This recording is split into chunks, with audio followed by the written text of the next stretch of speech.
Merci de nous retrouver pour la deuxième partie de notre talk consacré à la propriété intellectuelle, soit comment faire un levier de développement pour le continent africain.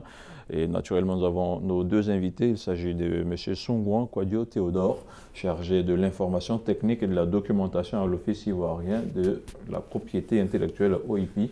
Merci d'être resté avec nous. En face de vous, nous avons Mme Marie-Josée Fenouille-Hudson, inventeur spécialiste de l'étude du cheveu au microscope. Alors nous poursuivons notre débat. Comment faire adopter le principe d'implication des inventions et innovations dans la politique étatique?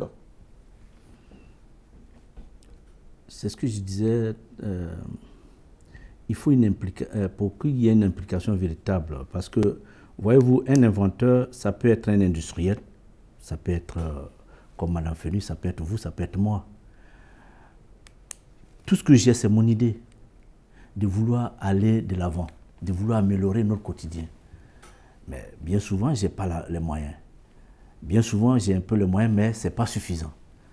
Et donc, il faut bien que, si l'idée a obtenu le brevet, il faut bien qu'on épuise, qu'on la teste l'idée jusqu'à épuisement pour que véritablement on le mette à la disposition du plus grand nombre. Parce que quand vous avez inventé, c'est vrai, vous allez vous faire de l'argent, mais on oublie le côté social. Il y a un côté social. Quand vous créez une entreprise, vous allez embaucher des gens. Des personnes, bien sûr. Des personnes, des femmes. Et chacun, par ricochet, va, sous son toit, a des responsabilités, etc., etc. Donc, vous voyez que ça fait une responsabilité sociétale tellement grande qu'il faut qu'on accompagne les inventeurs. Et donc, mais pour être plus concret,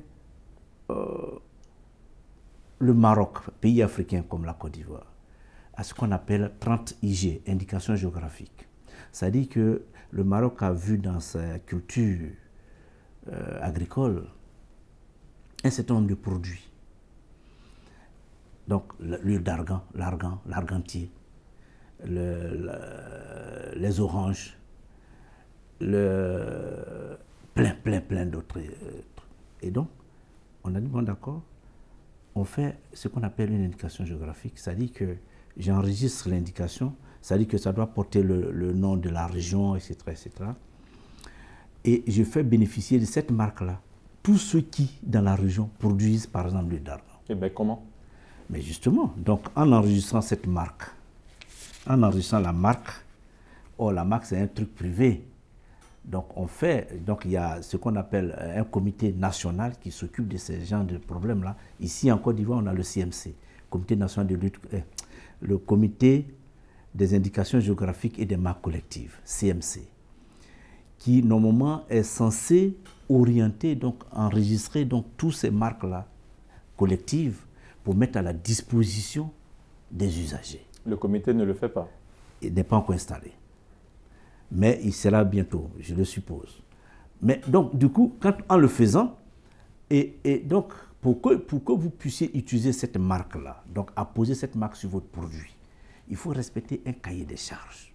Et ça, c'est le comité qui définit, en accord avec les agriculteurs, ce cahier des charges-là. On a déjà commencé cette étude, on a déjà étudié un peu les pailles, les pailles baoulées. On a étudié aussi les pailles, les toiles de Korogo.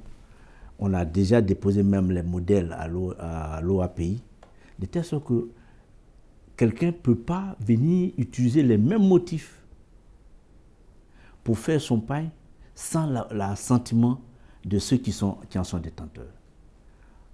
Et donc, du coup, le faisant, ils vendent mieux et ils gagnent beaucoup plus d'argent. Et donc, du coup, c'est aussi une autre façon d'utiliser la propriété intellectuelle pour le petit peuple, entre guillemets, pour parler comme ça, pour les paysans, pour que véritablement tout le monde gagne. Justement, vous parlez tout à l'heure des pailles traditionnelles en Côte d'Ivoire, mais pourquoi ne pas mettre plutôt l'accent sur les produits de consommation, puisque nous sommes un pays producteur de matières agricoles? Tout à fait, tout à fait. Non, c'est ce que j'ai dit. C'est-à-dire qu'en fait, c'est une étude. Déjà, on a commencé par un échantillon de deux produits, mais on va mailler toute la Côte d'Ivoire. Cette année, on va étudier le café de menthe, parce que c'est une bonne typicité.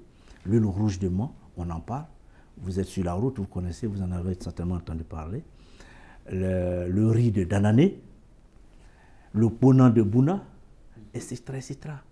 Donc, pour que véritablement on puisse intéresser et faire intéresser par exemple, la propriété intellectuelle à nos braves paysans. Et donc, du coup, par ricochet, qu'est-ce qu'on gagne? On va développer des trucs touristiques. On va développer, par exemple, l'année dernière, on était allé à Boisseau. Ils ont un genre d'écrevisse, de mangouste. Ils appellent ça kokobé. Il n'y a que dans la bière qu'on trouve ça. Une sorte de langouste? Oui, langouste. C'est petit comme ça. Ce n'est pas aussi gros que le langouste de San Pedro. Petit comme ça, mais c'est dans la bière qu'on trouve ça. On peut créer une destination touristique rien que pour ça. Je m'en vais à Boisseau pour manger du kokobé. Et donc, petit à petit, je pense que on est dans notre rôle de professeur, d'enseignant, d'éducateur, pour essayer de sensibiliser doucement, doucement l'autorité pour que l'autorité comprenne qu'il a beaucoup à gagner. Très bien, justement, Madame Hudson, justement, comment tirer la sonnette d'alarme pour que l'État de Côte d'Ivoire puisse véritablement se mettre au service des inventeurs? Je ne saurais même pas quoi vous dire parce que j'ai été sur le terrain pendant 8 ans. Tout ce que j'ai à dire, s'ils veulent réellement créer des emplois, moi je dis, il suffit qu'on aide un inventeur. Je ne suis pas pour, comme je dis, qu'on nous facilite la vie. Mais dans un pays africain où on a besoin de créer des emplois, on doit faire des sacrifices. On peut prendre, il y a 50 inventeurs, j'invente. Commençons, comme il a dit, par donner l'exemple, en prenant un seul inventeur, en l'aidant. Ça va faire une émulation parce que il y a des gens qui m'ont dit, tu as inventé là, où ça t'a emmené? Ça veut dire qu'on ne croit pas à l'invention de manière générale. Et je répète encore que j'aime bien à le dire pour que les autorités comprennent. Moi, je ne peux pas comprendre. En Europe, on peut se permettre parce que je dis, eux, ils font exception de rien. C'est-à-dire, tout est bon. Mais je ne peux pas comprendre en Afrique, on met en exergue les footballeurs, les danseurs, les chanteurs, mais ce n'est pas ça qui représente l'Afrique. Et la preuve, on ne fait que ça. Donc, quand on parle de l'Afrique, oui, c'est les footballeurs. Non. Qu'on parle de l'Afrique en disant qu'il y a une intelligentsia. Je donne le cas de 2 exemples qui ont fait les mêmes études que moi en France. Je ne dirai pas leur nom. Et quand je regarde ça, au début, ils étaient là, oh Madame Fenouille, oh tu as fait l'effort. Nous, c'est comme si on n'aime pas le pays. Aujourd'hui, ils disent, on a bien fait de rester en France. Vous pouvez comprendre que le directeur adjoint de l'École nationale de chimie de Paris, c'est un Ivoirien. Incompréhensible. Incompréhensible. Un deuxième exemple, à Monaco, puisque moi j'ai fait mes études à Nice, le numéro 1 mondial pour les crèmes et les mains, le directeur contrôle qualité, c'est un Ivoirien. Ça vous interpelle, monsieur Songouan? Tout à fait, parce que si on veut vraiment fixer notre intelligentsia au niveau local, parce qu'on en a besoin, il faut bien qu'on l'intéresse. Même depuis un moment, même pour faire venir la diaspora, il faut leur trouver un certain nombre de choses. Les gens en ont parlé. Je veux venir, je n'ai pas de maison. Je veux venir, je n'ai pas ceci, je n'ai pas cela. On construit des maisons. Des mesures d'accompagnement. Des mesures d'accompagnement. Voilà. Il faut des mesures d'accompagnement. Justement, on sait qu'il y a des fonds qui sont alloués aux inventeurs, des fonds qui sont certes insuffisants. Mais comment est-ce que les inventeurs peuvent protéger leur marque, leur dessin, leur modèle dans plusieurs pays africains de façon simultanée et les faire connaître également dans leurs pays respectifs? D'abord, il y a plusieurs possibilités. Lesquelles? C'est que d'abord, il faut d'abord venir protéger ton invention à l'office. Une fois c'est protégé donc à l'office, donc par ricochet donc à l'OAPI, vous avez la possibilité de choisir la voie du système de Madrid, qui permet qu'avec un seul dépôt, une seule monnaie, vous puissiez étendre votre dépôt dans plusieurs pays, en tout cas de vos choix. Il y a au moins 142 pays, si je me trompe, dans ce système-là. Donc, il y a l'espace OAPI qui est déjà 17 États. Il y a encore donc 100 autres pays.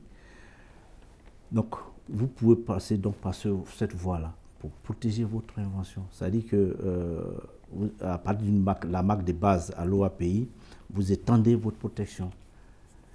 Il en est de même pour les dessins modèles. On a beaucoup d'artistes. Hier, il y a une dame qui est passée chez moi, elle fait de ces jolis pots de fleurs. C'est pas possible. Je dis, mais madame, vous faites ça ici? Elle me dit, oui, mais vous n'avez pas protégé. C'est maintenant, monsieur de Mehdi Intel m'en a parlé. C'est maintenant, je suis venu. Je dis, mais venez protéger rapidement pour ne pas vous faire appliquer votre idée. Une fois que tu as protégé, tu peux aussi passer par le système de la haie pour protéger vos inventions au niveau international. Parce que comme la mondialisation oblige, le marché est ouvert, on a beau vouloir faire, mais au moins, vous protégez par ce biais. C'est-à-dire que si vous êtes intéressé par la France, allez vendre vos produits en France, il faut songer à protéger en France. Si vous êtes tenté par protéger, pour aller vendre aux États-Unis, il faut aussi penser à protéger aux États-Unis. Donc, par ce système simple-là, vous pouvez protéger vos inventions, vos découvertes, vos marques, tout à l'étranger. Alors, nous avons en face de vous, avez en face de vous Madame Hudson qui a inventé un produit pour les soins capillaires. Aujourd'hui, on a envie de savoir quels sont les acteurs prioritaires en Afrique, sinon en Côte d'Ivoire, qui bénéficient dans un premier temps d'un soutien de l'État. Ça, je ne saurais vous le dire. Parce qu'elle a un peu mieux parlé, parce que nous... Oui, parce qu'elle n'a pas reçu de subventions. Oui, elle n'a pas reçu de subventions. Elle est allée sur ses fonds propres. Bon, voilà, il n'y a que les inventions qui bénéficient d'un accompagnement de l'État. Sinon, la marque, vous payez la taxe. Je ne sais pas si c'est le lieu de le dire, mais la marque, vous payez la taxe comme on a décidé au niveau de l'OAPI. Mais les inventions, vous êtes subventionné à 90% la première année et 80% de la deuxième année jusqu'à la 10e année. Il n'y a pas de produit spécifique Non. Quel que soit le secteur d'activité. Quel que soit le secteur d'activité où vous avez trouvé le besoin d'inventer, on vous accompagne. Alors, Madame Hudson, vous qui avez pris sur vous d'investir vos fonds propres, où en êtes-vous aujourd'hui? Alors, aujourd'hui, je vais vous dire, il y a 3 possibilités pour un inventeur. Moi, j'ai choisi la voie la plus difficile.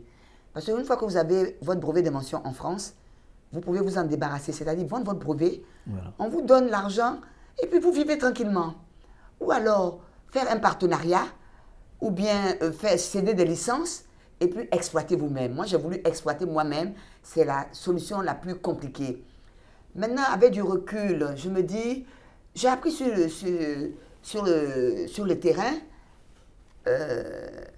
s'il y a un inventeur qui est en face de moi, qui a un nouveau brevet d'invention, je vais lui dire, ne fais pas la même erreur que moi. Si tu ne veux pas vendre, parce que c'est quand même un plaisir de savoir qu'on veut garder notre invention. Je dirais, la meilleure solution, c'est de faire un partenariat et c'est ce que je fais, gagnant-gagnant. En France, une fois que vous, je ne dirais pas céder, vous faites un partenariat avec une société, un financier, il s'occupe de tout. Et on vous donne des royalties entre 5 et 10%. Selon vous, c'est la meilleure façon de faire? C'est la meilleure façon. Parce que non seulement ça, votre invention est vulgarisée, donc vous êtes fiers parce qu'on n'oublie jamais celui qui a fait. Est-ce qu'on peut être père ou mère à moitié? Moi, je dirais même pas père ou mère à moitié parce que le tout, c'est de quoi? De rendre service. Vous avez fait quelque chose. Si quelqu'un n'exploite pas à votre place, comme moi par exemple, la clientèle attend. Et puis, je suis là, je garde mon brevet. Non. Donc maintenant, je n'ai plus le fait de dire, je veux garder mon brevet pour moi. Non. Je fais un partenariat gagnant-gagnant pour que ma clientèle ait. Et surtout, comme je dis, moi, quand j'ai mobilisé des gens, j'ai été PDG. Mais ce n'est pas ça mon rôle parce que ça m'a fatigué plus qu'autre chose. Moi, je suis une scientifique, je peux faire la sensibilisation, c'est ça mon rôle. Et après, les financiers, là, c'est leur travail d'être PDG, comment on appelle ça, de vulgariser votre produit, même si eux, ils gagnent des milliards. Si vous avez 5 et 8% de milliards, pour moi, je trouve que c'est déjà assez. Je vis le reste de ma vie, tranquille. Bien. Alors, monsieur Songouan, aujourd'hui, quelle est la législation qui a été mise en place en ce qui concerne la propriété intellectuelle des pays africains et de façon spécifique en Côte d'Ivoire? En Côte d'Ivoire, on a ce qu'on appelle l'accord de Bangui, qui est la législation qui fait office de législation nationale. Et c'est elle qu'on applique. Donc, dans l'accord de Bangui, il y a plusieurs objets, les brevets, les marques, les dessins modèles, les indications géographiques, etc. Mais comme elle le disait, madame, c'est que l'invention, c'est un type de propriété comme votre monde, comme vos lunettes, votre veste. Effectivement. Vous pouvez en faire ce que vous voulez. Donc, vous n'êtes pas obligé. C'est vrai, vous avez inventé, vous avez envie de voir votre fils grandir.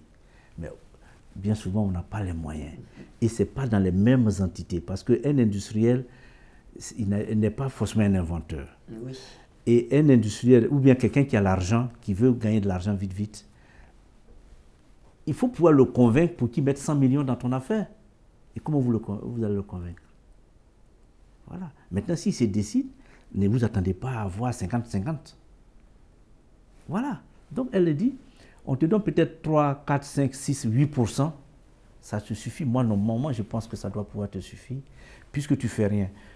Parce que finaliser l'invention, mettre à la disposition du plus grand nombre, c'est encore un autre travail qu'il n'y a que lui qui doit supporter. Je vous donne encore un autre exemple. J'ai inventé un médicament, par exemple, pour lutter contre le cancer. Mais vous savez que pour avoir l'autorisation de mise sur le marché, vous pouvez mettre facilement 10 ans. Oui. Il y a les essais cliniques qu'il faut faire, etc., etc. Toxicité. Donc, quand vous avez fini tout ça, mais tout le temps, c'est de l'argent, il faut payer pour faire les essais. Ça fait 10 ans. Vous n'avez pas les moyens. Et un homme seul ne peut pas supporter ça. Un homme seul ne peut pas supporter. Donc, il faut des industriels pour vous accompagner. Voilà, donc il faut véritablement accepter à un moment donné de céder. Donc elle a dit, vous pouvez céder, donc donner des licences. Parce que l'exploitation personnelle, c'est difficile. Donc vous cédez, vous donnez des licences. Et l'autre exploite, il vous donne des royalties. Et c'est ce que nous recommandons vivement à nos inventeurs, puisque l'État ne peut pas tout supporter, mais au moins l'État aussi peut accepter d'accompagner 1 ou 2 détenteurs de brevets par an pour l'accompagner jusqu'au bout. Et puis, ça va susciter des émules. Donc, il faut véritablement faire la promotion des inventeurs, la promotion des inventions, les résultats de la recherche. Parce que Dieu seul sait combien il y en a. Très bien. Alors, selon vous, comment permettre au système de propriété intellectuelle d'aller au-delà des politiques qui concilient souvent des intérêts, souvent concurrents des producteurs d'une part et des consommateurs, afin de permettre aux différentes inventions du continent de se développer?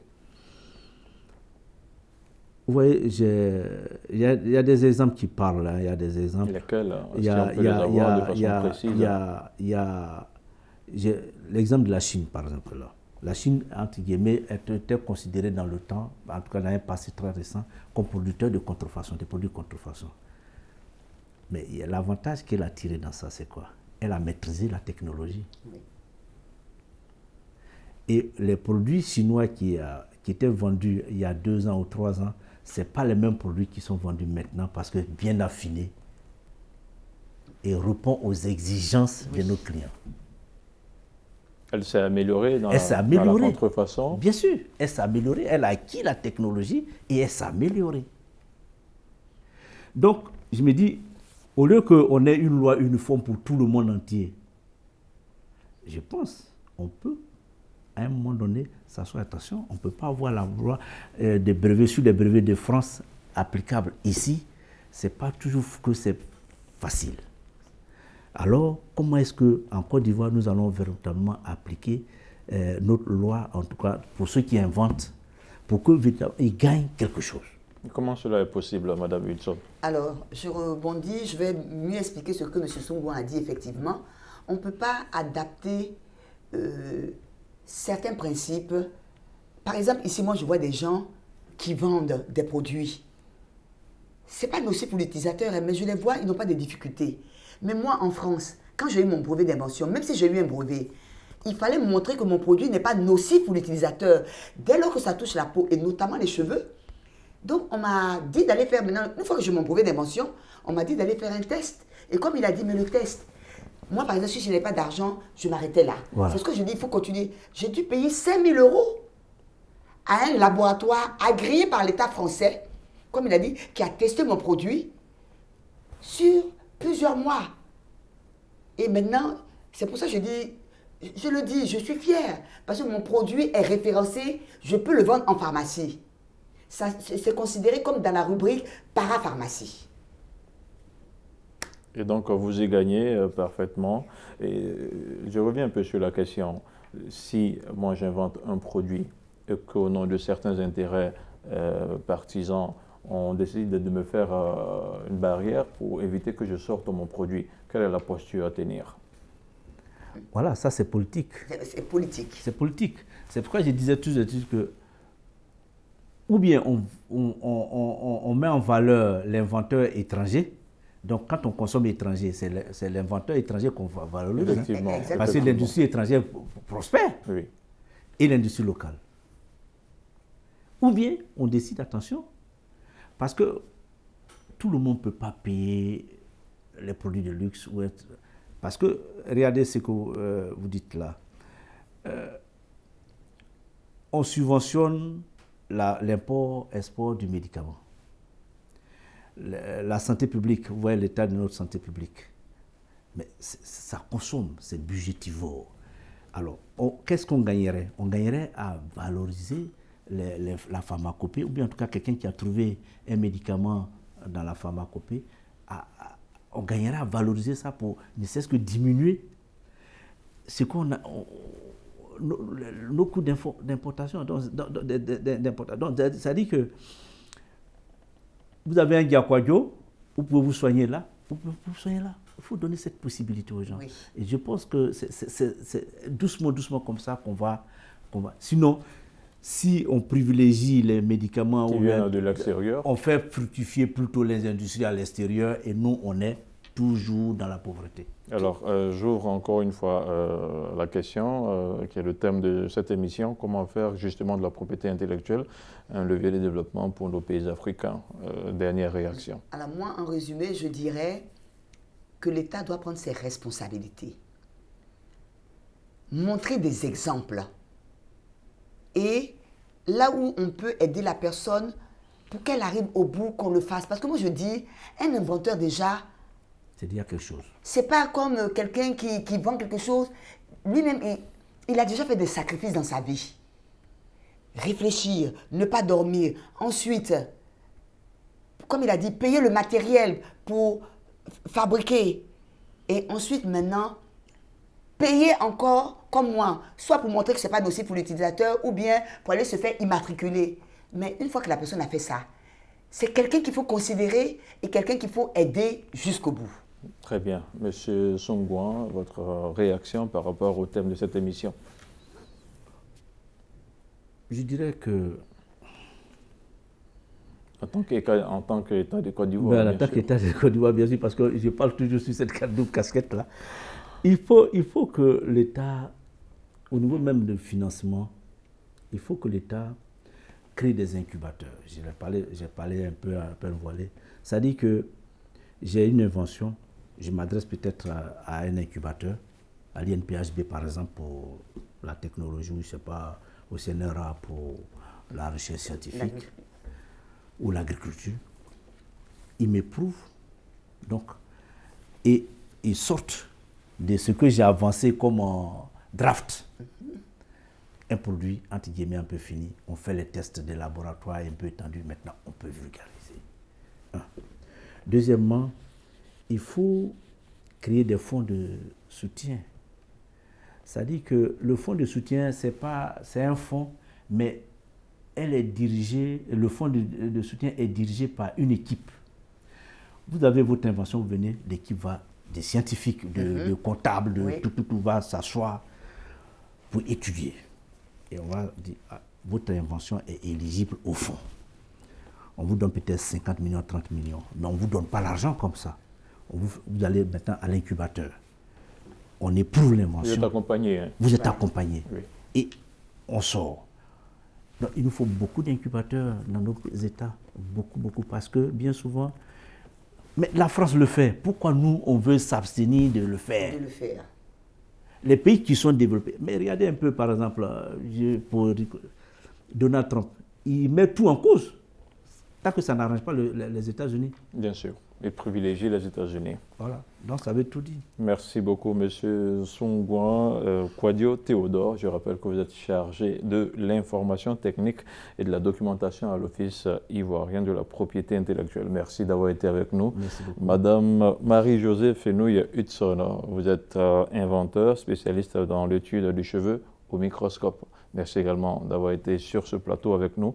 Voilà qui referme ce numéro, sinon cette deuxième partie plutôt de Talk Afrique, société consacrée à la propriété intellectuelle, vue comme un levier de développement du continent africain. Merci de suivre Média TV Afrique et l'information continue sur la panafricaine.